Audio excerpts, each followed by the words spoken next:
नमस्कार दोस्तों, सौर एकेडमी में आपका स्वागत है। और आज की क्लास में हम आयोगों से संबंधित चर्चा कर रहे हैं। आज भारत निर्वाचन आयोग और मध्य प्रदेश राज्य निर्वाचन आयोग के विषय में चर्चा करेंगे। बहुत महत्वपूर्ण चैप्टर है और बहुत सारे महत्वपूर्ण प्रश्न इसमें बनते हैं। तो चलिए आज की क्लास शुरू करते हैं। इसको शुरू करने से पहले हम थोड़ा सा इसका संवैधानिक प्रावधान और इसका की पृष्ठभूमि को समझ लेते हैं।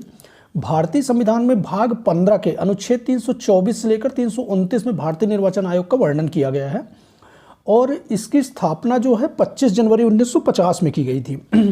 और 1950 से लेकर 1989 तक जो निर्वाचन आयोग था वो एक सदस्यीय निकाय था। सिर्फ मुख्य निर्वाचन आयोग तो हुआ करते थे, जिसमें केवल मुख्य निर्वाचन आयुक्त होते थे। और 1989 के बाद राष्ट्रपति ने आयोग के काम के भार को कम करने के लिए 2 अन्य निर्वाचन आयुक्तों की भी नियुक्त किया। उसके बाद जो निर्वाचन आयोग क्या हो गया, बहुसदस्यीय हो गया। एक मुख्य निर्वाचन आयुक्त हो गए और 2 अतिरिक्त निर्वाचन आयुक्त हो गए। तो इस तरह से अब जो है 3 सदस्यीय निकाय हो गया है। तो चलिए अब आज की क्लास शुरू करते हैं। देख लेते हैं भारत निर्वाचन आयोग, इसकी जो स्थापना हुई थी वो कब हुई थी, 25 जनवरी 1950 को। ये डेट याद रखिएगा। स्थापना जो भारत निर्वाचन आयोग की कब हुई थी, 25 जनवरी 1950 को। सचिवालय इसका कहाँ है, नई दिल्ली में। भारत निर्वाचन आयोग का सचिवालय कहाँ है, नई दिल्ली में। संरचना की बात करें तो इसकी संरचना में मुख्य निर्वाचन आयुक्त 1 और 2 आयुक्त होते हैं। अब ये 3 सदस्यीय निकाय हो गया और ये 1989 के बाद हुआ है। 1989 से पहले सिर्फ मुख्य निर्वाचन आयुक्त हुआ करते थे। आगे देख लेते हैं। 1 अक्टूबर 1993 से आयोग 3 सदस्यीय स्वरूप ग्रहण किया हुआ है। ये 3 सदस्यीय जो स्वरूप है वो कब से, 1 अक्टूबर 1993 से आयोग का स्वरूप आया है। वर्तमान जो निर्वाचन आयुक्त हैं, यदि वर्तमान निर्वाचन आयुक्त की बात कर लें तो यहाँ पे ये पुराने निर्वाचन आयुक्त हैं। जो वर्तमान निर्वाचन आयुक्त हैं अभी राजीव कुमार हैं, ये याद रखिएगा। वर्तमान निर्वाचन आयुक्त कौन है, मुख्य निर्वाचन आयुक्त राजीव कुमार हैं। और ये 25वें नंबर के, किसमें, 25वें नंबर के हैं। और यदि निर्वाचन आयुक्तों की बात करें, 2 निर्वाचन आयुक्त की, तो इसमें अनूप चंद पांडे और अरुण गोयल हैं। कौन कौन है, अनूप चंद पांडे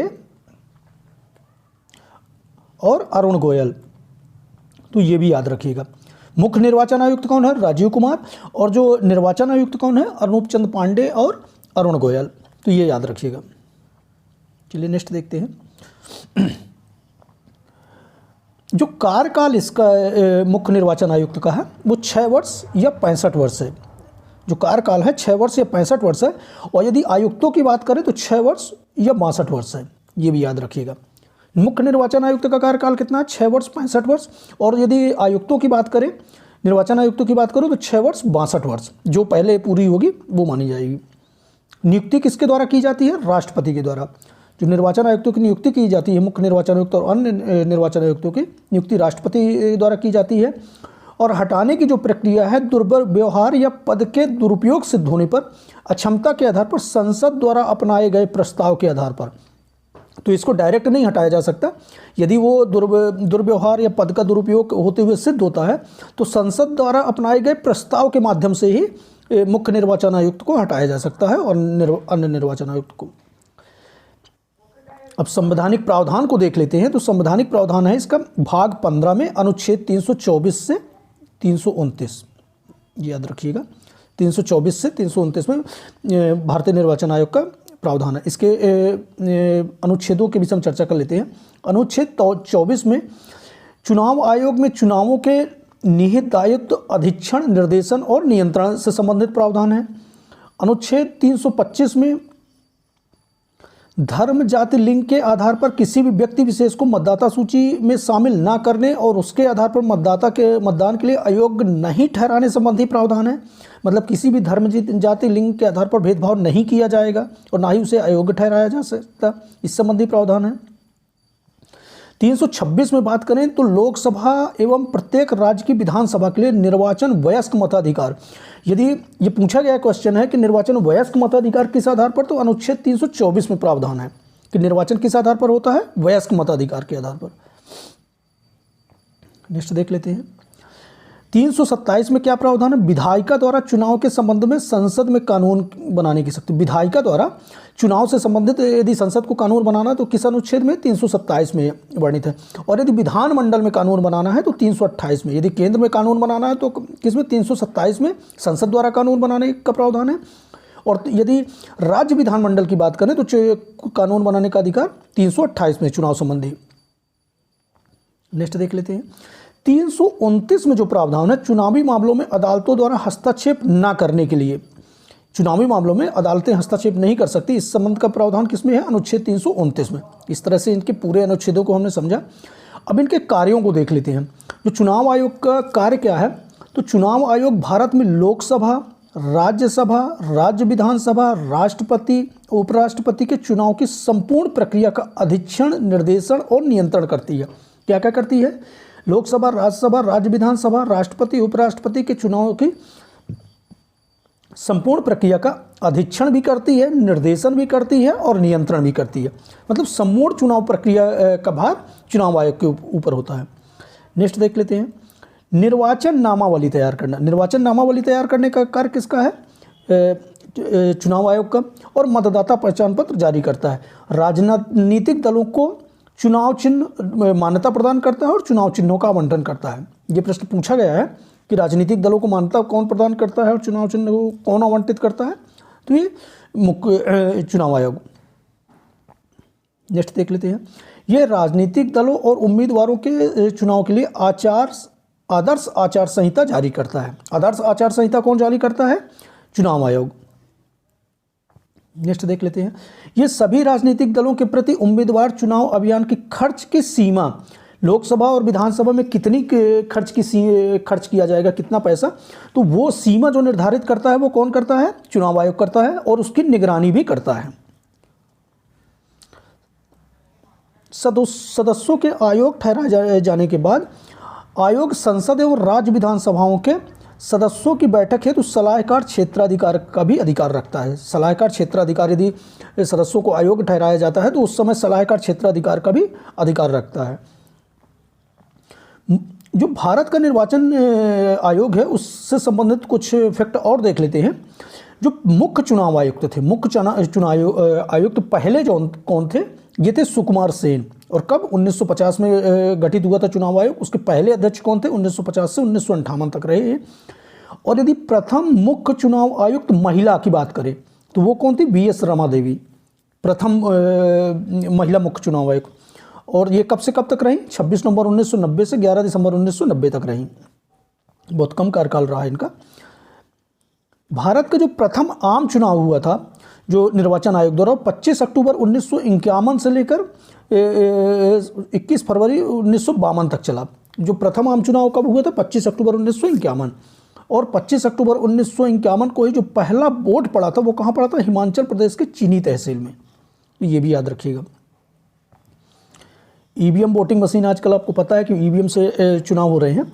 तो EVM इलेक्ट्रॉनिक वोटिंग मशीन का पहली बार जो उपयोग किया था वो केरल राज्य ने किया था। और कब किया था? 1982 में। तो यदि पूछा जाए कि EVM का पहली बार उपयोग कौन से राज्य में हुआ था, तो केरल राज्य में हुआ था। और 1982 के चुनाव में, मई 1982 में इसका उपयोग किया गया था। नेक्स्ट देख लेते हैं जन प्रतिनिधित्व कानून 1951 में 1989 में संशोधन कर धारा 64A जोड़ी गई ताकि मतदान में EVM मशीन का उपयोग किया जाए। 64A को जोड़ा गया था जिसमें EVM मशीन के प्रयोग संबंधी प्रावधान रखे गए। EVM का उपयोग जो है विभिन्न निर्वाचन क्षेत्रों राजस्थान, मध्य प्रदेश, दिल्ली के चुनाव में पहली बार नवंबर 1998 में हुआ था। तो ये भी याद रखिएगा। EVM का उपयोग राजस्थान, मध्य प्रदेश और दिल्ली के चुनाव में 1998 में हुआ था। गोवा प्रथम राज्य था जो पूरे राज्य में इलेक्ट्रॉनिक मतदाताओं मशीन द्वारा जून 1994 में चुनाव संपन्न कराए। तो प्रथम राज्य गोवा बना जिसने पूरे राज्य में इलेक्ट्रॉनिक मतदान मशीनों द्वारा चुनाव हुआ। और वो कब हुआ? जून 1994 में। EVM का प्रथम लोकसभा चुनाव कब कराया गया? 2004 में। EVM द्वारा जो प्रथम लोकसभा चुनाव कराए गए वो 2004 में कराए गए। संसद के 22 सितंबर 2003 में लागू चुनाव संचालन और चुनाव कानून संशोधन अधिनियम 2003 द्वारा सैन्य मतदानों मतदाताओं, जो सैनिक होते हैं, जो घर से बाहर रहते हैं, जो लोकल में अपने निर्वाचन क्षेत्र में चुनाव नहीं दे सकते, उनके चुनाव में प्रॉक्सी मतदान की सुविधा भी प्रदान की गई। तो ये कब प्रदान की गई? 22 सितंबर 2003 में, जहां वो कार्यरत हैं वहीं पे वो चुनाव अपना मतदान कर सकते हैं। इस तरह से छत्तीसगढ़ चुनाव में नोटा, जो नोटा लाया गया, नोटा भी आपने चुनाव उसमें बैलेट पेपर में देखा होगा, तो नोटा एक ऑप्शन रहता है। तो ये सबसे पहले कहाँ? छत्तीसगढ़ के चुनाव में नन ऑफ द दीज विकल्प के तौर पे इस्तेमाल किया गया। और कब इस्तेमाल किया गया है? नवंबर 2013। तो नोटा का सबसे पहले इस्तेमाल छत्तीसगढ़ के चुनाव में किया गया और नवंबर 2013 में। नेक्स्ट देख लेते हैं, VVPAT voter verified paper edit trial machine का प्रयोग भारत में सर्वप्रथम नागालैंड राज्य के नॉक्सेन विधानसभा में हुआ। और कब हुआ? 2013 में। इस तरह से जो भारत का निर्वाचन आयोग के विषय में हमने चर्चा की। अब देख लेते हैं राज्य निर्वाचन आयोग के विषय में। तो जो संवैधानिक प्रावधान है राज्य निर्वाचन आयोग के, अनुच्छेद 243 के में वर्णित है। किसमें? अनुच्छेद 243 के में वर्णित है, जिसमें राज्य निर्वाचन आयोग के गठन का प्रावधान है। राज्य निर्वाचन आयोग के गठन का प्रावधान किसमें है? 243 के में। और इसका गठन कब किया गया? 1 फरवरी 1994। तो ये भी डेट याद रखिएगा, 1 फरवरी 1994। और यदि भारत के निर्वाचन आयोग की बात करें तो 25 जनवरी 1950। ये कंफ्यूजन नहीं होना, 25 जनवरी 1950 भारत का निर्वाचन आयोग, और मध्य प्रदेश राज्य निर्वाचन आयोग 1 फरवरी 1994 को। इसका जो मुख्यालय है भोपाल में है।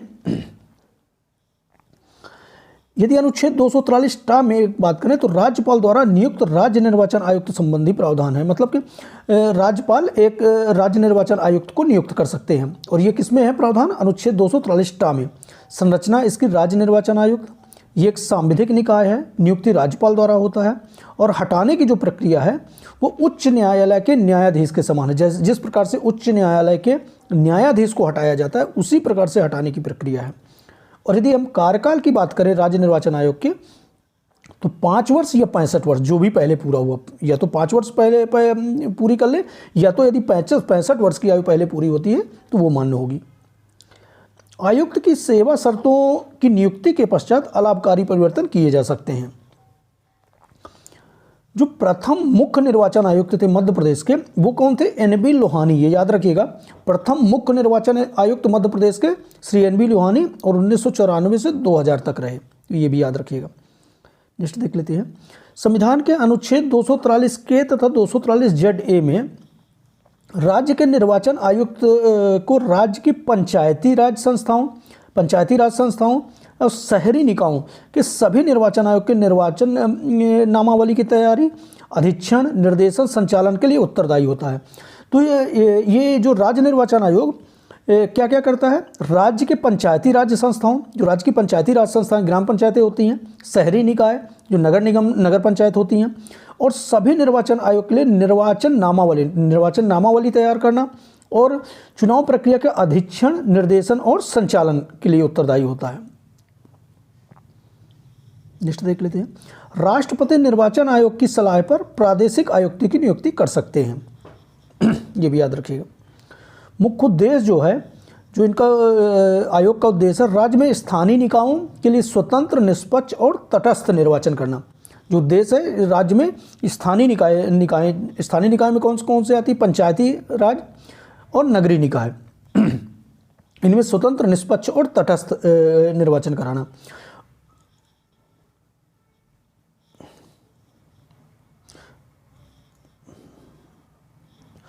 राज्य निर्वाचन आयोग का गठन 73वें तथा 74वें संविधान संशोधन अधिनियम के तहत किया गया था। तो जो राज्य निर्वाचन आयोग का गठन किया गया था वो किसमें? 73वें और 74वें संविधान संशोधन अधिनियम 1992 के तहत किया गया था। कार्य की बात कर लें तो राज्य निर्वाचन आयोग का गठन प्रत्येक राज्य संघ शासित क्षेत्र में निगम, नगर पालिकाओं, जिला परिषदों, जिला पंचायतों, पंचायत समितियों, ग्राम पंचायतों तथा अन्य स्थानीय निकायों के चुनाव के लिए संचालन के लिए किया गया है। जो राज्य निर्वाचन आयोग का गठन किया गया है। और एक फैक्ट और याद रखिए कि महिलाओं के लिए जो नगरीय निकाय और पंचायतों के में महिलाओं के लिए नगरीय निकाय और पंचायतों में जो 50% आरक्षण देने का कार्य किया है वो मध्य प्रदेश पहला राज्य है। मध्य प्रदेश पहला राज्य जिसमें महिलाओं को 50% आरक्षण नगरीय निकाय और पंचायतों में देने का प्रावधान किया है। और प्रदेश में निर्वाचित प्रतिनिधियों के रिकॉल का भी प्रावधान है। प्रदेश में यदि जो निर्वाचित प्रतिनिधि होते हैं उनको रिकॉल करने का भी प्रावधान रखा गया है। तो इस तरह से हमने भारत के निर्वाचन आयोग और मध्य प्रदेश के राज्य निर्वाचन आयोग के विषय में हमने चर्चा की।